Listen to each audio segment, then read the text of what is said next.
I said before we started, we have a great guest in the studio. She's actually been here before. I looked it up. It was March 28th of this year. She was here actually with another friend of ours.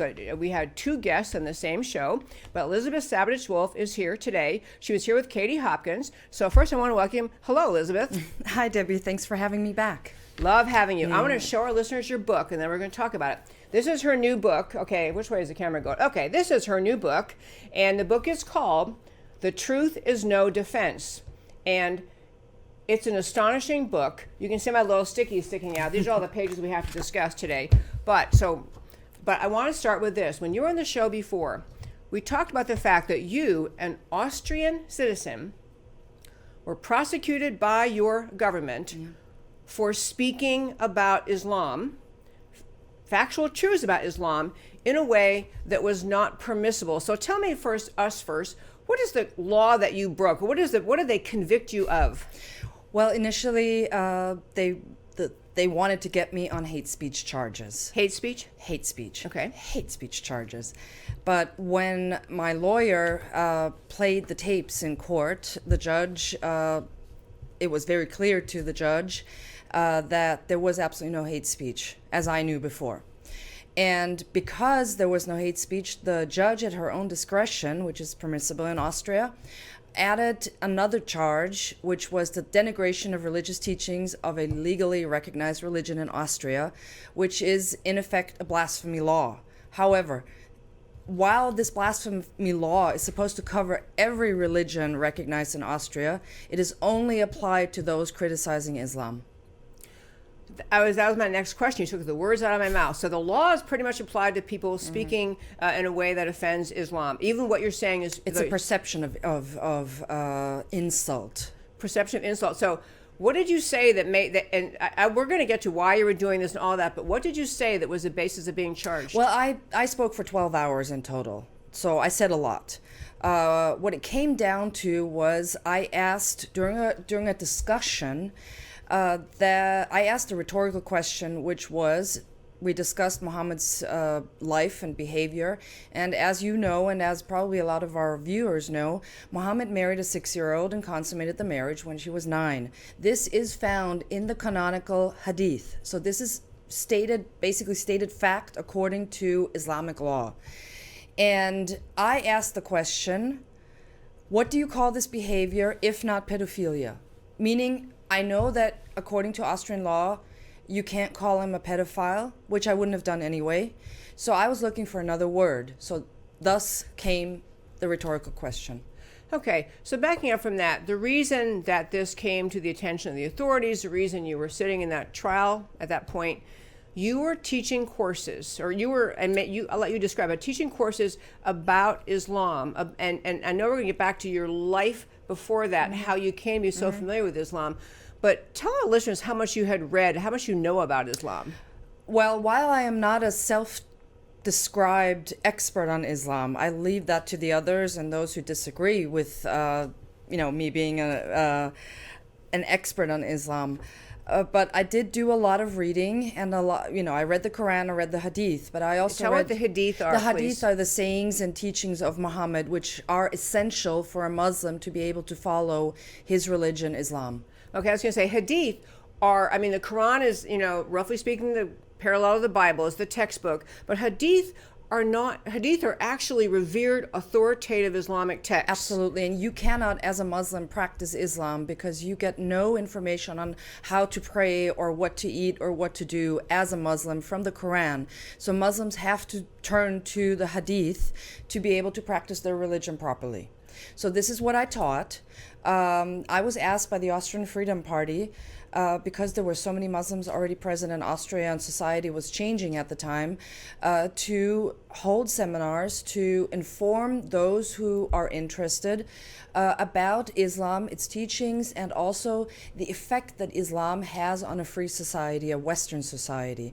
So that's what I did. And then as the seminars became more popular, there was a young journalist who infiltrated the seminars, surreptitiously recorded them, and sent the transcript to the public prosecutor, who then immediately decided to prosecute me for hate speech. Okay, so I want to. So you were teaching these courses in Austria, In Vienna. in Vienna. But prior to that, and the other thing that the reason I really want to talk about this is because your knowledge of Islam did not just come from the fact that you had read the Quran, which most Westerners have not, most Christians have And not. they should. Yeah, and they have not read the Hadith. So you're speaking from a place of knowledge just because you've read them. So you're sharing with the people of Austria or who attended your programs truth and facts about what the Quran and Hadith say. But on top of that, and what I really want to get into the heart of this issue is you had early in your life lived in more than one Islamic majority country. So you had a firsthand picture and firsthand knowledge of what impact Islamic teachings have on the creation of a culture. And it's a very broad question. I'm just going to start with, tell us all the Islamic majority countries you lived in and a few stories about what insights you saw as you lived in those countries, what insights you got about how the teachings of Islam shape a culture. Well, I, as a diplomat's brat, as I call myself, I was fortunate to live in countries like Iran during the late 1970s, so pre-revolutionary Iran. I then was able to spend Christmas and New Year's in Baghdad in 1982, 83. And then I returned to another Muslim majority country, which is Kuwait, in both 1990 and 1997. And I finished off, because apparently I had not had enough of Islam. In 2000, I moved for a year to Libya.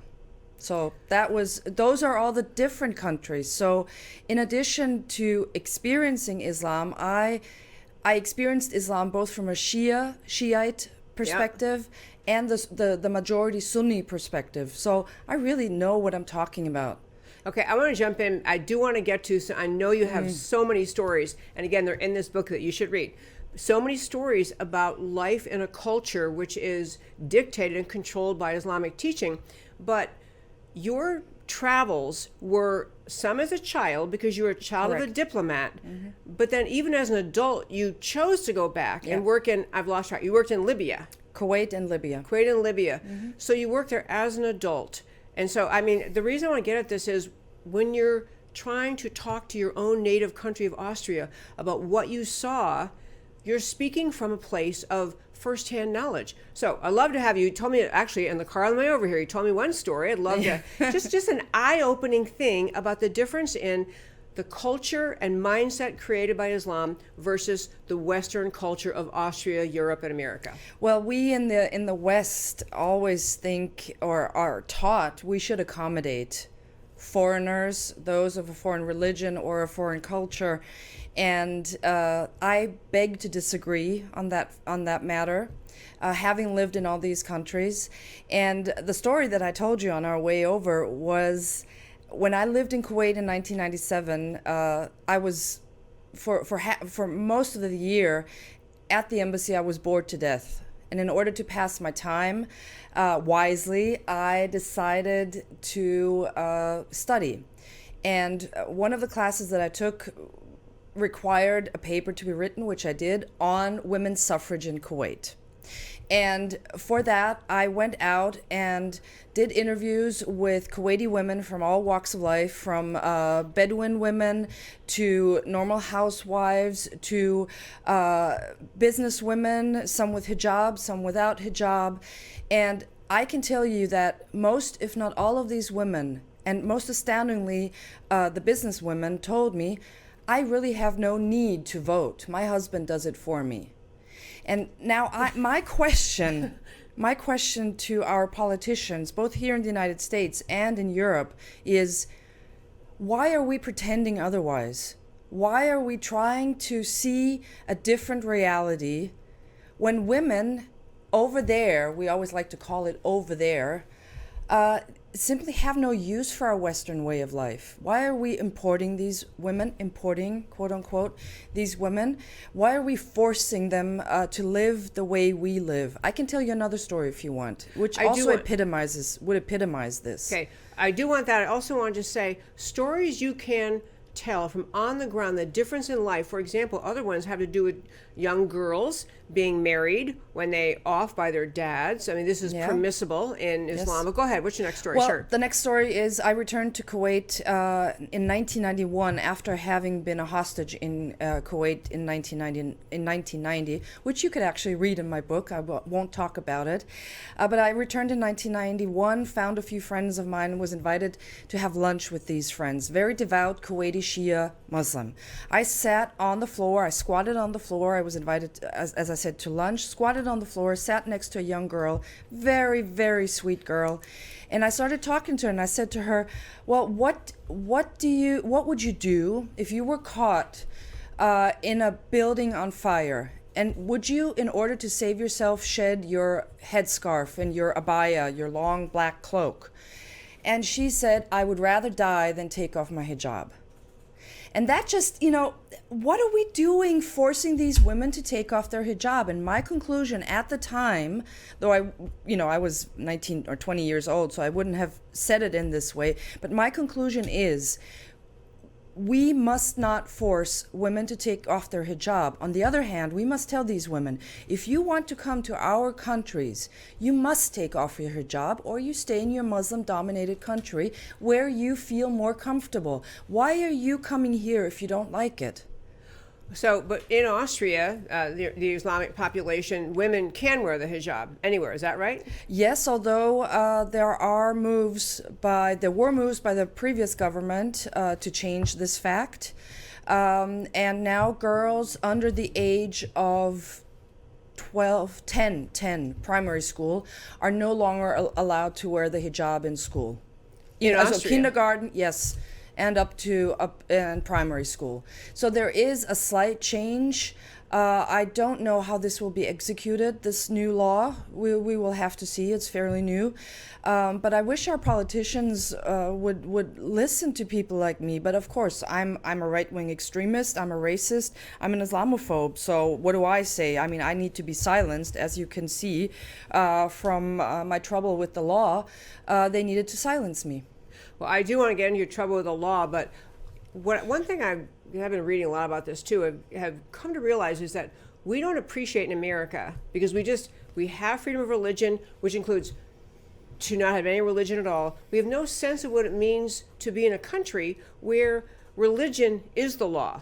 There's no line between it. There's no religion says this, but the secular law says this. In the most extreme of Islamic countries, religion is law, and that's so abhorrent to Americans. The idea that any religion could dominate, but that is what happens in Islam. So I can already see where this happens. Whenever you're here, we have so many things to talk about. So I want to jump to, so you were tried in, because I really want to press on this idea of, so there's an extreme difference in Islamic culture and Austrian culture, Western culture.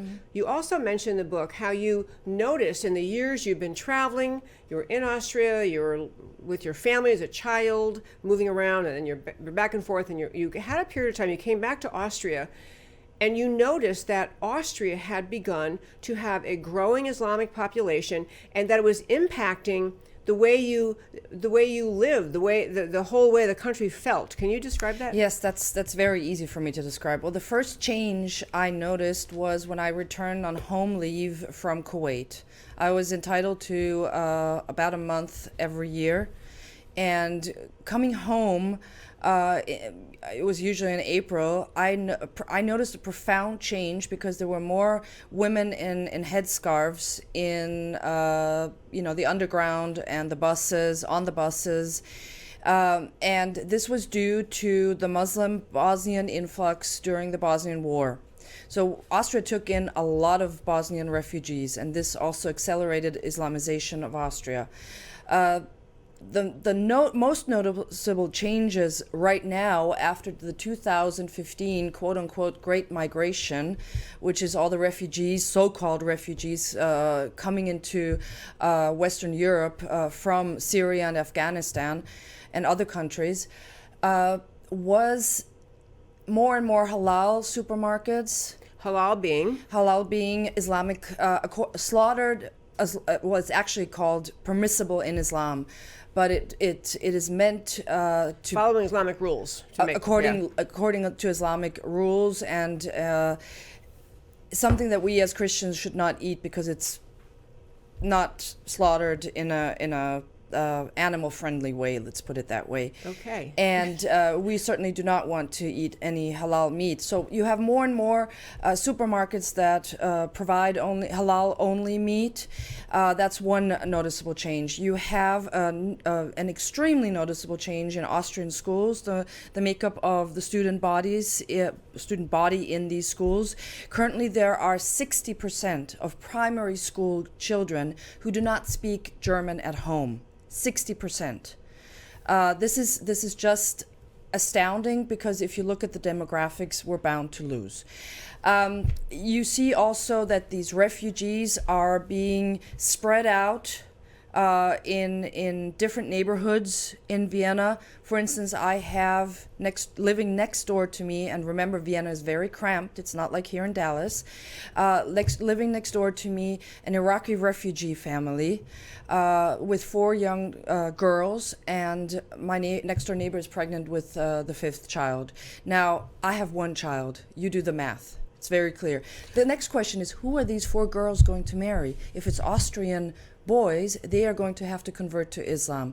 The boy, who is the boy going to marry? It's going to be an Austrian girl. The girl will have to convert to Islam. Who is my daughter going to marry? Is it going to be a Muslim and she will have to convert? Those are really worrisome, frightening experiences that we're going through right now in Austria. And I'm not talking about the stabbings and the rapes and everything else. The extreme increase in crime in most Western European countries stemming from the Islamic population. Yes. But I want to get it. So people, the critic would say, the devil's advocate would say, well, you're just, you're Islamophobic because, okay, so suppose they were the majority in Austria. Why does that hurt you? Why can't you let them live their life and you live your life? Why are you so critical? Well, they can live their life in their own countries. I want to live my life in my country, the way I want to live, and not according to their. So why is it you think you'd have to live according to what they think? They can be Muslim, you can be... Well, if it's a Muslim majority, it's very clear that according to democratic rules, they're going to have a say. So democracy is very easy. The majority says, if the majority Muslim population votes, we want to have halal-only restaurants and schools and food and everything, then that's what's going to happen. Well, I would think your concern about Austria or any country getting to be majority Muslim would be stems from your understanding of what Islam teaches. It is not exactly. That is not what I want. I'm going to explain it even more. Majority Muslim population means you will have underage marriages. It's already happening now.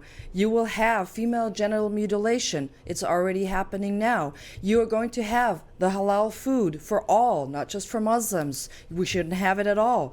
You're going to see that. You're going to see, well, we are already seeing that, increased violence, because in Muslim majority countries, personal interactions are dealt with in a different way than we deal with each other. Hence the knives. Or the weddings. We have major disruptions with Turkish weddings. They take the weddings to the streets, and they block the highways. Do we want that? No, we don't want that. We want to go to work. You will see a huge strain, and we're already seeing it, on the welfare system. You see the numbers. About 60% of Turkish women do not work in Austria. They're on welfare. Who's paying for those women? We are. But on top of all that, I have also been studying Islam enough to know the ultimate goal of Islam is to create, at the end of it all, a caliphate, to try to force conversion of every other faith to Islam, to force compliance with Islamic law, Sharia. It is that the religion itself, part of its core teachings in the Quran, in the Hadith, what you know about Muhammad's life, the mission is to actually conquer other religions. So I would think ultimately what you're concerned about is not just these little, they may be big, but incremental steps, but the ultimate is what happens when it's a significant Islamic majority in the country. I think you're going to end up with feeling like there's no longer ability to assert your own, to practice your own faith. And you're worried about the jihad. Yes, exactly. And that's what's going to happen, because if we look at the 1400-year history of Islam worldwide, We have Afghanistan conquered by Islam. It was Buddhist before. We have Iran, which was not a Muslim or Islamic before. It was Zoroastrian and Baha'i.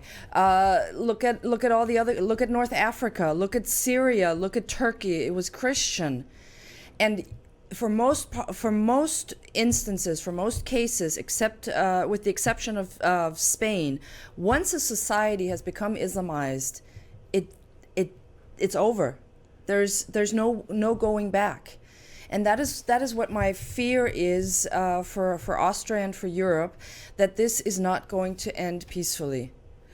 Okay, I'm glad we got that, because that's the hard thing to say, and it's Yes. also the thing that causes, because until you can get to that realization, it's very easy to characterize what your concerns as a little bit intolerant. But you have to understand the mission of Islam, and once you do understand that mission, you realize every time, every bit of accommodation, every bit of acceptance is just capitulating to this this jihadist mindset, this Islamist mindset that says we will convert the world. So here we are in Austria, you're persecuted for speaking.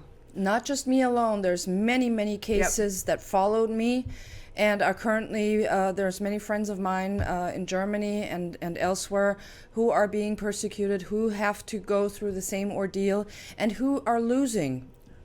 So No chance to win this.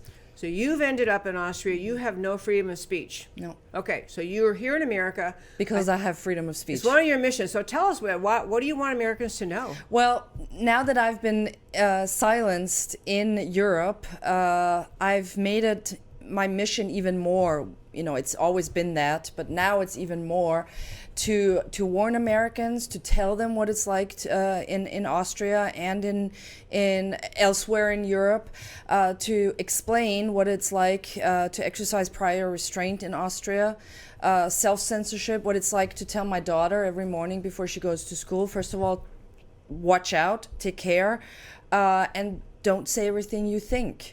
Watch out what you're saying. And it breaks my heart as a free speech activist to have to tell my daughter to self-censor. This is awful. And you see, once a society can no longer speak its mind, it's on its way to a dictatorship, to a totalitarian dictatorship. I would even argue that we are in Austria in the midst of a so-called totalitarian democracy, where policy does no longer follow the law, but rather law follows policy. And the laws are made more and more strict. What you can say, the corridor is narrower and narrower. And people in Austria, and we discussed this last night. I'm going to get to last night. Go you ahead. want to get to that. I'm not surprised, because I stand by my argument from last night. But go ahead. You wanted to raise the subject. I do. So last night we had a good feisty discussion with a couple other friends about the question of whether or not, what do you do when you're in Austria? Why do people like you, and you're not the only one, other advocates, other people raising the alarm bell about the Islamization of Europe, the Islamization of the UK, pretty much throw their hands up and say, it's over. We can't fight back. We can't do anything. It's lost and we'll never get it back. And I'm the eternal optimist and fighter, but so I was arguing in this little discussion, you always fight, you always stand up. But what is the reason you say you can't fight back in Austria? What would happen if you did? Persecution for speaking, yes.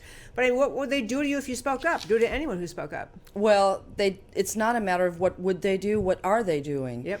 And what they're doing, and this is, again, not just Austria, this is all over the European Union, and I'm going to leave aside the former Eastern European countries, because that's where you still have freedom.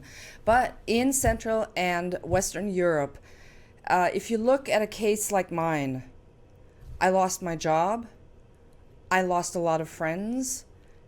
Were my husband not a tenured soldier in the army, an officer in the army, we would not be able to support ourselves. Now, why would anybody want to do that? Why would anyone want to speak out if that is the punishment? Apart from, you might go to jail, You might have to pay a hefty fine. You're going to lose your job anyway. How are you going to pay the mortgage? How are you going to pay for your groceries? You're not going to get a job. I am not employable. And so are a lot of my friends. So what's the point in speaking out, even if you do see the problem? Second, it's a world of Hunger Games. You have the iPhone, you have your iPad, you have your car, you have your big television, you have your annual trips to Greece or even to Thailand or whatever. Now, why would you want to risk that just for saying something that you know is unpopular? Okay, You don't need concentration camps. We're living in essence in a concentration camps. We have enough food, yes, but we don't have freedom. Okay, so this is interesting because you're not just talking then about the government, because the government is one big piece of it. The government is saying we will prosecute you, you can't say this or that. You're talking about the culture among the Austrian people has surrendered to this oppressive mindset that says we can't talk about these challenges because they will personally, your friends drop you, your job says, sorry, your job is gone. It's been embraced by the culture, the business community. It's all pervasive. Believe me, it's all pervasive. And again, why would you want to rise up if you are going to lose so much? Why not, these people are saying, I don't care about freedom of speech. I just want to pay my mortgage. I want to have my job. I want to live my life. This is a different mindset. And I describe this in my book too. My parents epitomize this. They are used to the paternalistic government. The government is good, which is the complete opposite of what we know from the U.S. Constitution. We all know that the government is not good to its citizens. We want to control, we want to rein in government. And it's the exact opposite in Europe. And what the government says is inherently good. And now how are you going to fight this? I also describe in the book, having grown up in the United States and studied the Constitution, I love the U.S. Constitution. I want nothing more than to have a U.S. Constitution in Europe, because that would mean freedom. I don't have that in Europe, but we don't, and that's where you see what's happening to us. We are not a free people. And on that note, Elisabeth Sabaditsch-Wolff, you know what? So your message to America is exercise free speech, because I was telling you, it's not as bad as what you're describing, but you certainly do have in America many of the left-wing forces in this country shutting down speech. If you dare to say anything about, I'm concerned about the large Islamic refugee population in Minnesota because they seem to be taking over. If you have 10 Antifa thugs charging at you, you're going to have to get 100 from your side and charge at them. Right. Not using violence like the Antifa does. But I'm saying you have the numbers, you have the Constitution on your side, and that is enough to protect you. You just have to exercise your rights. You still have them. To speak up. We do not have them, so why exercise any rights that we don't have? So that's my point. That's my message to America. You still have the Constitution, the right. You still have your rights. The law is still on your side. You may not win every single case, but you'll win most of them. And you've got to win them and not lose them like we do. Elisabeth Sabaditsch-Wolff, that was one feisty interview. Thank you so very much for coming in. Thank you for being here. Thank you.